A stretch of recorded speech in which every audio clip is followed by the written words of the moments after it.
Howdy. Welcome back to our channel. So today, there was lint.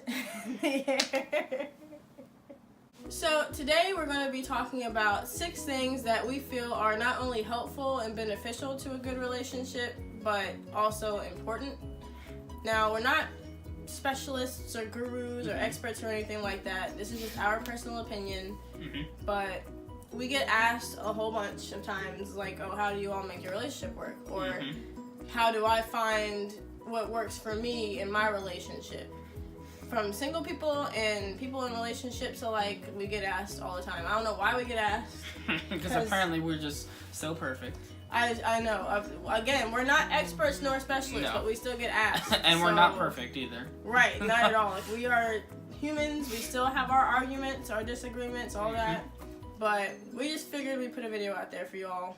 Just so that way, if anyone else has questions or anything, you can hear it from us if you care. The number one thing that is important in a relationship, in our opinion, is communication. It's like the key must-have. Right. And we're going to go a little bit more in depth. We're not going to touch too much on communication in this video just because we have a part 2 coming out. We've just felt like it would be like 5 years long if we tacked in all of the stuff we want to talk about. So we're going to touch on the subjects, and then the more important ones that we know we need to go more in depth about, we're going to do that in the part 2. So stay tuned for that. But communication. Extremely important. You definitely need to communicate with people, especially with your significant other, because this is going to be the person that you go home to every night, or that you hang out with more than anybody else. So you want to make sure you guys are on the same page, type thing.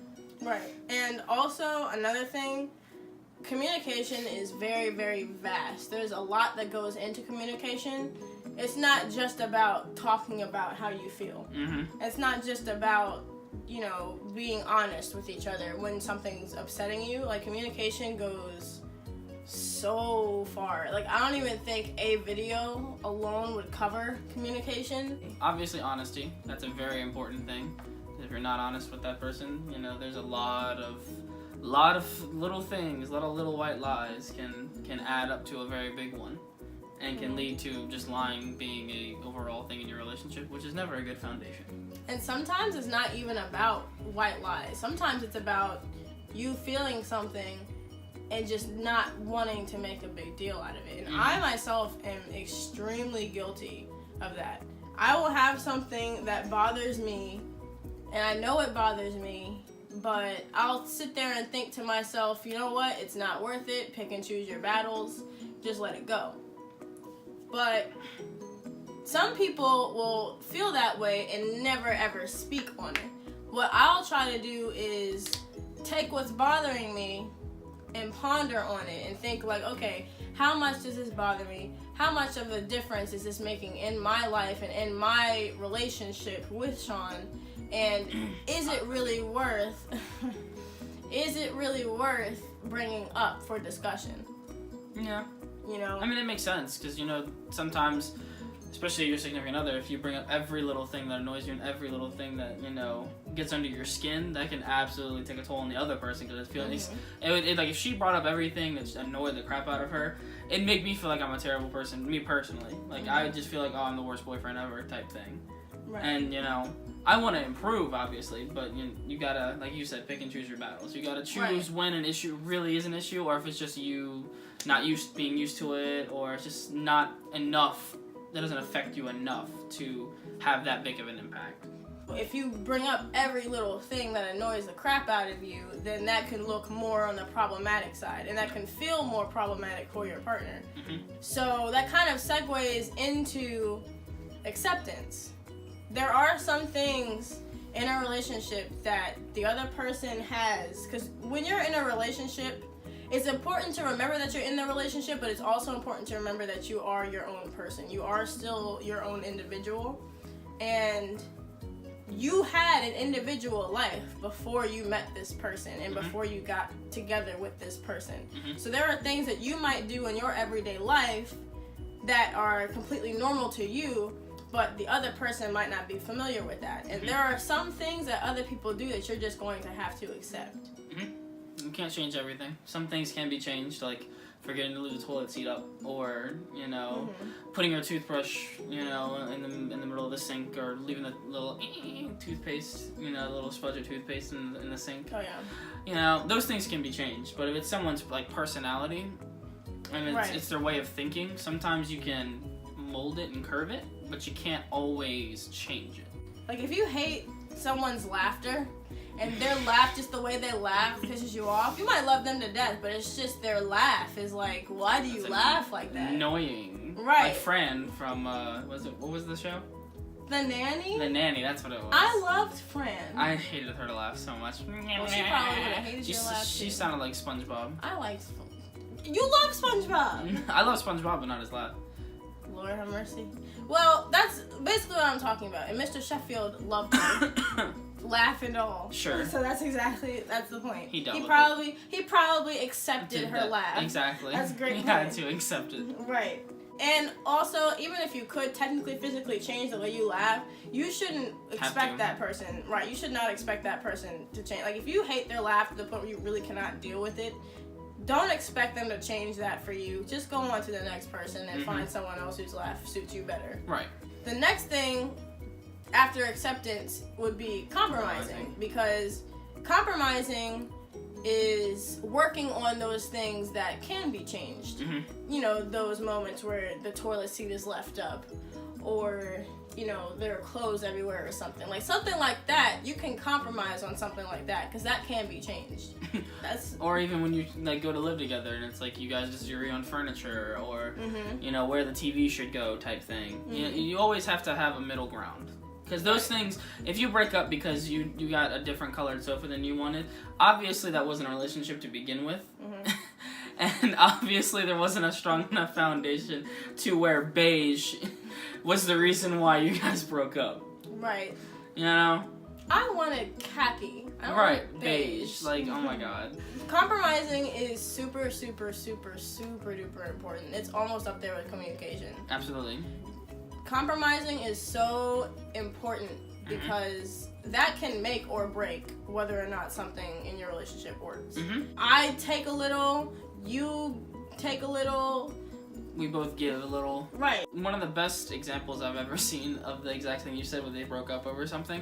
I had I had a friend that had lived with a girl right out of high school. And they did it for a good, I think it was like a year and a half. And literally they broke up because... It's so stupid. They broke up because they couldn't agree on the dog food that they would give their dog. True story. I'm not gonna name names, but that is absolutely a true story. And I thought it was one of the best stories I've ever heard, because it was like, are you serious? Like, you're gonna break up because I want to, I want pure life and you want Purina? You know what I mean? Like, is that really that big of a deal? The next point that we have is alone time. Segueing from our last point. Alone time is still good because it's important that you still continue to work on yourself and you still spend that time with yourself and understand yourself as an individual. Because, again, you need to remember that you are your own individual still. Even if you're in a relationship, even if you're married and you have that unit, you're still your own person. You're not, like, we're not one person together. We're one person separately. And we come together and work with each other. You know what I meant. Yeah. You are always going to have to deal with yourself. Whether that relationship stands or not, whether tomorrow me and Alexis break up or not. Not going to happen. But we also have to realize that it's a possibility that this might not be forever. And you also have to realize that if it's not going to last forever, you still have to deal with yourself. So that's why you have to better yourself while bettering the relationship. Because you have to not necessarily plan for the future, but think about it as you should be growing with your relationship instead of prioritizing your relationship way above yourself. You should be going next to each other instead of one over the other. Right. And vice versa. You don't want to focus too much on yourself because then your relationship drops. Right. Like, don't ever lose yourself because you're in a relationship. Keeping the spark alive. Keeping the spark alive is super important also. That's tying into that, remember you're still in a relationship point that we made. having date night is important. I know it seems dumb, fellas. I know you might not always want to take your girl out on date night because you think it's dumb or you don't need to do it. If you've been together for 10 years and it's like, what's the point of date night? The point is to keep the spark alive, because there is a such thing as being bored with a person. It does happen. We are only human. Very frequently. It happens. You need to be able to keep the spark alive by doing certain things that will renew that feeling of want and desire for your partner. You want to do those things that remind you why you're with that person in the first place. Have fun with your relationship. What? Have fun with your relationship. You know, do things that make you both happy together. Go for a walk in the park. Do something that you did right, like go on your very first date again. The last one is mastering agreeing to disagree. If it's getting to the point where it's going in circles and it's not getting anywhere and talking it out isn't going to work, it's not going to be resolved, dissolve it. Agree to disagree and move on. End the conversation with I love you. And sometimes if you're angry, like if it's one of those fights and you're just not ready to be around that person, take a break, take some alone time. Just go be by yourself for a few hours and then reconvene later and just like let it go. Don't stuff it in your pocket and bring it out later, you know, when they do something wrong 5 months from then. Like, just let it go. If we had an argument, you left the house to go like take a car ride, and you died, like that would destroy me for the rest of my life. To know that, one, that's how our relationship ended, and two, yes. There's wood right there. I'm just knocking on it. Look, no matter how mad you get at the person, no matter if you just want to just like throw them through a window, I feel like, and I know it's very hard. It's very hard for people to do this, but if you can at least end the conversation with "I love you," we're not agreeing right now, and we're gonna give you some time. But be adult enough to be like, I love you. I still love you. You pissed me off, but I do still love you. We need to take our seconds. Right. You know, go into our separate corners type thing, and we'll convene when we're ready. Me personally, that makes me feel better to know that that's one of the last things that you heard from that argument, at least. Because you don't know when the last time you're ever going to see them is. Right. You really don't. Right. You got to cherish it. You really got to cherish a relationship. If you guys ever want to hear more, we can always make a part 3 or part 4, however you want it. And, you know, always be kind to each other. Right. If and y'all love have each other. Of course. If y'all have any questions, feel free to ask.